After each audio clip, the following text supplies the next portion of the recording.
on va trouver un angle pour adresser notre équipe. On savait toujours que ça aurait été une longue série, ça. Fait que c'est de rester à la tâche puis pas se faire embarquer avec les montagnes russes d'émotions. C'est rester even kill.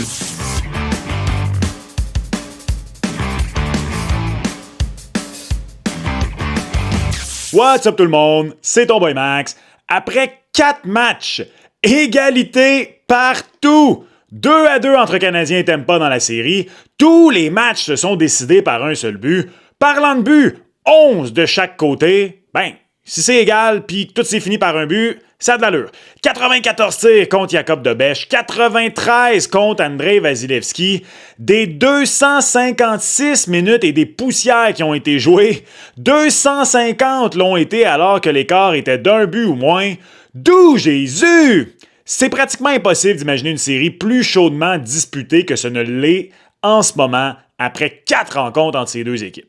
Et malgré tout, un des plus gros sujets depuis le début de cette série 4-7, après chaque match, à part l'arbitrage, c'est le suivant. Qu'est-ce que Martin Saint-Louis va apporter comme ajustement au match suivant? Est-ce qu'il va en amener simplement des ajustements? Est-ce qu'il faut changer des choses pour le premier trio? Et aussi surprenant que ça puisse paraître avec cette série autant égale qu'elle l'est, c'est que c'est tout à fait légitime de poser ces questions-là. Martin Saint-Louis doit-il s'ajuster? Est-ce qu'il devrait changer les trios? Etc. La réponse, par contre, elle, à mon humble avis, est pas claire pantoute dans cet épisode. Je vais vous expliquer pourquoi l'issue de la série est peut-être entre les mains de l'entraîneur du Canadien, mais surtout pourquoi je voudrais absolument pas être dans ses souliers présentement. Cet épisode avec ton boy était présenté par Budweiser et le but, c'est d'aller jusqu'au bout. Que doit faire l'entraîneur du CH pour y arriver? Tout juste avant de regarder ça ensemble, l'engouement pour les séries et ta haine de Nikita Doucherov t'amène à vouloir consommer plus de bon contenu hockey en français pendant les séries sur les GAFA. T'es à la bonne place. Ton boy te donne tous les arguments pour avoir l'air du plus intelligent sur le divan avec ton beau-frère et ton beau-père pendant les séries. Tu vas être certain de ne rien manquer. Abonne-toi! On approche dangereusement des 30 000 abonnés. Ça serait bien de l'atteindre avant le début de l'été. Et si tu le fais pas, c'est correct. Mais Wes McCauley te donne un 2 minutes tardif. Au cachot! Donc, pourquoi est-ce que je dis que je voudrais pas être dans les souliers de Martin Saint-Louis? Ben, je l'ai dit d'entrée de jeu, la série ne pourrait pratiquement pas être plus serrée. Le Canadien a pris la première avance de 2 buts dans la série, dans le match numéro 4, et ça a duré moins de 6 minutes. Jacob Debesch a fait face à un tout petit tir de plus qu'Andrei Vasilevski. Les buts attendus sont légèrement à l'avantage du Canadien, 11,5 contre 10,7. Bref, tous les indicateurs vont dans le sens du high test, c'est-à-dire on a le droit à la série la plus chaudement disputée présentement dans tout le tableau. Si la tendance se maintient, on va se rendre en cette partie, puis rendu là, je veux dire, que le meilleur gagne. De maintenir le cap pour Martin Saint-Louis, c'est non seulement quelque chose de tentant, tout semble indiquer que c'est peut-être même la chose à faire. Surtout si on considère que le Canadien est le négligé dans cette série, qu'absolument personne les aurait vus il y a quelques semaines à peine, non seulement hautement tenir tête au Lightning, mais que ces derniers se seraient donné des airs de négligé sur la glace. Qu'est-ce que je veux dire par là? Ben, le niaisage pas sifflet, Scott Sabourin, un joueur complètement marginal qui joue des minutes dans les moments cruciaux, les simagrées, ce sont des stratégies d'équipe qui, à mon avis, sait qu'elle doit tout faire pour essayer de déranger et aller chercher un edge. Pas une stratégie d'équipe qui sait qu'elle a juste à jouer son meilleur hockey puis le tour est joué. Regardez l'Avalanche du Colorado. Ils n'ont pas eu à faire ça contre les Kings, même si les Kings, balayés dans les matchs, ils étaient dans le coup. Donc, si la conclusion de Martin Saint-Louis de maintenir le cap, je reviens à ça, c'est justifié. Sauf que, imaginez le scénario. Le Canadien s'incline en 7 matchs et tous les drapeaux rouges continuent d'être ce qui empêche le CH de se distancer dans cette série, voire même c'est ce qui aura fait en sorte que le Canadien est éliminé. Quelle va être la trame narrative si ça arrive? Le Canadien est éliminé et Martin Saint-Louis n'a pas fait d'ajustement. Ben, que Martin Saint-Louis n'a pas su justement s'ajuster en cours de route, qu'il y aura des apprentissages à faire de son côté, que son style patient est bon en saison régulière, mais est-ce que ce l'est en séries éliminatoires? Je vous parle de drapeaux rouges. Quels sont les 10 drapeaux rouges? Bien, évidemment, je ne pense pas apprendre rien à personne quand je dis que les deux premiers trios sont invisibles à 5 contre 5. Vous ne m'avez pas vu, mais j'ai mis les 2 premiers trios entre guillemets parce qu'en temps d'utilisation, le trio Newhook, Kapanen, Davidov n'est pas vraiment le deuxième trio. Mais bon, le vrai problème est le premier, ça c'est certain. Et en soi, c'est pas nécessairement une mauvaise nouvelle. Pourquoi? Si je vous avais dit qu'après 4 matchs, le Canadien Lightning ne se concéderait pas un pouce, que Caulfield, Suzuki et Hudson seraient tous précisément à 1 point par match, que Slafkovsky aurait 3 buts, vous m'auriez dit, OK, ils font le travail, ils mènent l'équipe offensivement. Oui, sauf que l'entièreté des points des joueurs du premier trio ont été obtenus avec l'avantage d'un homme. Et non seulement à 5 contre 5, ils font rien, il n'y a aucun élément qui nous permet de croire que ça va s'améliorer dans les 2 ou 3 prochains matchs. Je ne dis pas que c'est impossible que ça arrive, mais rien ne pointe présentement dans cette direction. Après les 2 premiers matchs, je voulais voir ce que ce trio ferait à domicile avant de faire sauter la patente.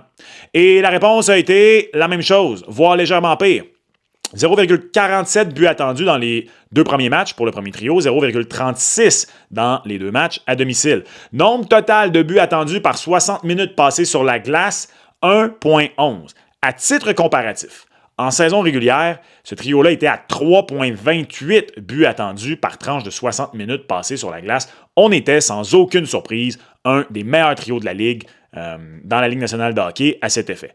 Donc, après 3 matchs, considérant qu'on a eu d'autres combinaisons qui ont fonctionné cette année, je sais pas moi, Slafkovsky-Demidov, allons-y, right? C'est tout simple.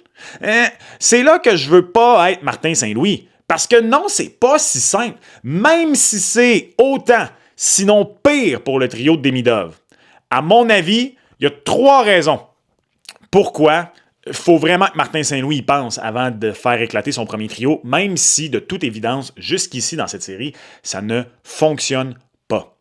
La première, même s'il ne fait pas le travail offensivement et qu'il a concédé 4 buts à 5 contre 5 à l'adversaire, on peut dire que le trio de Suzuki contribue à faire en sorte que les rencontres demeurent à bas pointage. Est-ce qu'un autre trio pourrait faire le même travail qu'il fait défensivement contre les meilleurs éléments adverses? Autrement dit, si tu défais ce trio-là, est-ce que le potentiel ajout offensif vaut la chandelle de risquer que, même si, je le disais, c'est pas si facile que ça, c'est pas non plus grave. Il n'est pas en train de te coûter les matchs de façon catastrophique. Nikita Kucherov, lui aussi, a la majorité de ses points en avantage numérique. En fait, à part Brendan Hagel, dans cette série-là, presque tout le monde fait ses points en avantage numérique. Je parle parmi les bons joueurs, là, parce que dans le bottom six, c'est une autre chose. Est-ce que tu crées, autrement dit, un autre problème qui pourrait potentiellement être plus grave en séparant Suzuki, Slaf et Caulfield? Ça, c'est le premier élément. Le deuxième, un des problèmes que tu pourrais créer, c'est justement sur le deuxième trio. OK, on place Slaf et Demidov ensemble. Peut-être trouve-t-on une étincelle offensive. Qui place-t-on entre les deux pour qu'en plus, ça ne devienne pas un match de basket lorsqu'ils sont sur la glace, d'un bord puis d'autre? Oliver Kapanen n'est pas une option en ce moment, à mon avis. Il est non seulement invisible, il n'est pas du tout, à ce stade-ci, dans l'immédiat, une option comme bon centre qui va couvrir leurs arrières. Honnêtement, je fais quasiment plus confiance à Demidov dans ce département pour couvrir ses propres arrières. Est-ce qu'on peut dire à Alex Newhook, écoute Newey, on va te mettre entre Slav et Demidov, ta job, c'est d'être le F3. Tu restes derrière, tu patrouilles et attends les savantes passes et surtout, tu utilises tes wheels pour back-checker en malade. Honnêtement, je pense pour vrai que c'est ça l'option numéro 1. Prendre Slav, le mettre sur une deuxième ligne, contrairement à plus tôt cette saison, avec Newhook au centre de lui et Demidov au lieu de Oliver Kapanen. Sauf que, problème numéro 3, tu places qui avec Suzuki et Caulfield? Pour moi, les seules options envisageables sont les suivantes. Alexandre Texier, avec qui ça a fonctionné cette saison. Zachary Bolduc, qui joue très bien et surtout joue exactement de la façon qu'il faut en ce moment pour ouvrir le jeu pour Caulfield, Suzuki. Non, ça n'a pas été parfaitement concluant pour Bolduc cette année quand on l'a essayé dans ce rôle-là, mais les chiffres avancés montraient quand même que ça avait du potentiel. Et finalement, Josh Anderson. Juste parce que, Josh Anderson, ça va très bien pour lui. Et il pourrait définitivement aider les deux autres à se créer de l'espace sur la patinoire. Donc, en quoi est-ce un problème? C'est que, vous avez remarqué une chose, les 3 gars que j'ai nommés, ils sont sur tes 2 trios qui fonctionnent. Le trio d'Anderson est une des principales raisons pourquoi la série est revenue à Montréal 1-1. Le trio de Kirby Dach est la raison principale pourquoi on repart à Tampa à égalité 2-2 et non en retard 1-3. Donc, Est-ce que défaire un de tes deux trios qui fonctionnent pour aider les deux qui ne fonctionnent pas, c'est la chose à faire? D'ailleurs, le trio de Dak, c'est le seul trio qui a des buts à 5 contre 5 dans les 2 derniers matchs. Il y en a 4! 4! Je vous ai peint le scénario si Martin Saint-Louis ne fait aucun changement. Défaite, et on se dit, il n'a jamais osé apporter les ajustements. Ces ajustements-là auraient pu lui donner la série. Maintenant, le pire scénario dans ce cas-ci, il les fait, les changements, c'est quoi? C'est qu'il fait les ajustements et non seulement ça ne fonctionne pas, mais en plus, la chaîne débarque. On passe d'une série complètement serrée où clairement il y a des éléments à améliorer à une série qui ne fonctionne plus et où le CH est dominé. Ça, c'est le pire scénario. Là. Il y a aussi un meilleur scénario, mais ça, c'est le pire scénario. Donc, ce que le CH va décider de faire dans la prochaine rencontre va être très intéressant à surveiller. J'écoutais le point de presse de Martin Saint-Louis lundi. J'ai aucune idée de ce qu'il va faire. Honnêtement, j'ai l'impression qu'il veut continuer dans la même veine parce que il voit ses joueurs réussir à rivaliser coup pour coup avec Tampa. Et il n'y a pas tort. C'est ça l'affaire, il n'y a pas tort. Sans sortir de joueurs de la formation, par contre, ni en entrée, bien sûr, ça va de soi, Martin Saint-Louis a pris sa décision la plus audacieuse de la série, mais aussi la plus payante jusqu'ici après le match numéro 2, la seule autre défaite. C'est lorsqu'il a créé le trio Texier, Dak, Bolduc. Je pense qu'il va y avoir une décision similaire dans le prochain match. Par contre, là où je pense qu'il va peut-être y avoir une différence, c'est est-ce qu'elle va être dès le début de la rencontre ou elle va être pendant la rencontre? Est-ce qu'on donne une dernière chance aux deux premiers trios tels qu'ils le sont? J'ai hâte de voir. Je vous laisse d'ailleurs vous faire votre propre opinion à ce sujet si c'est nécessaire ou non. Pour ce que ça vaut, la partie le fun maintenant, voici personnellement ce que je ferais. Caulfield, Suzuki, Bolduc. J'en ai parlé un peu plus tôt. Slavkovski, Newhook, Demidov. Anderson, Dano, Evans, ça reste pareil. Je pense que ce trio-là est extrêmement important. Et puisque tu as pris Zach Bolduc pour le mettre aux côtés de Suzuki et Caulfield, moi, je fais rentrer Brendan Gallagher dans la formation pour Dak et Texier. Et si c'est pas Gallagher, honnêtement, c'est Veleno. Peu importe lequel, pour moi, c'est le temps de l'insérer et retirer Oliver Kapanen, malheureusement. Au moins le temps d'un match. Oui, respect à ses 20 buts. Non, c'est pas non plus un désaveu pour le futur. Tu sais, Thomas Tatar a pu être benché puis retiré de la formation en tant que vétéran en route vers la finale en 2021. Il venait de faire quoi? 30 points en 50 matchs en saison régulière. Kapanen peut sauter son tour le temps d'un match, le temps de 2 matchs, peu importe. De voir si un de Veleno ou Gallagher peut amener une petite étincelle parce que présentement, Kapanen n'amène rien. Rien du tout. Il est à peine utilisé. Et pourquoi Bolduc plus que Texier? Un peu dans le même ordre d'idée que Gallagher ou Veleno. J'ai aucun problème si c'est Texier plutôt que Bolduc. Surtout que deux choses. Texier avec Suzuki et Caulfield, ça l'a fonctionné. Ça n'a pas fonctionné en théorie dans les stats avancés comme Bolduc. Ça l'a fonctionné lorsqu'il a été là. Et aussi, Bolduc-Dak, ça marche bien quand ils jouent ensemble, peu importe qui joue avec eux.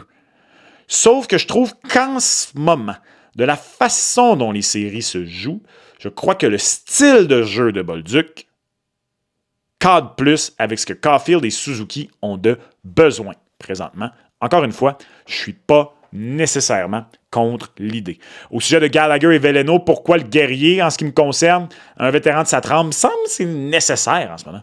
Je pense qu'avec des jambes fraîches comme un poisson tout juste pêché, là, je ne serais pas surpris que les mêmes minutes, là, mettons qu'il joue les mêmes minutes limitées de Kapanen, qu'il y ait un plus gros impact sur la rencontre. Donc, c'est pourquoi j'irai avec Gallagher plutôt que Joseph Veleno. Voilà pourquoi donc j'ai hâte de voir ce que va faire Martin Saint-Louis et pourquoi, je ne voudrais pas être dans ses chaussures en ce moment. La décision qu'il va prendre pourrait rapporter gros. La décision qu'il va prendre pourrait au contraire être critiquée tout l'été. Mais c'est pour ça que c'est lui qui est payé les gros dollars pour faire ce travail jusqu'ici. Je pense qu'il mérite le bénéfice du doute. Les décisions qu'il a prises dans la série ont été payantes. Que penses-tu de la situation? Qu'est-ce que tu ferais? Statu quo ou changement? Il y a du pour, il y a du contre dans les deux cas. Laisse-moi savoir ce que tu en penses. Tu as apprécié l'épisode d'aujourd'hui et t'en veux plus? Clique juste ici et on se reparle au prochain. Ciao!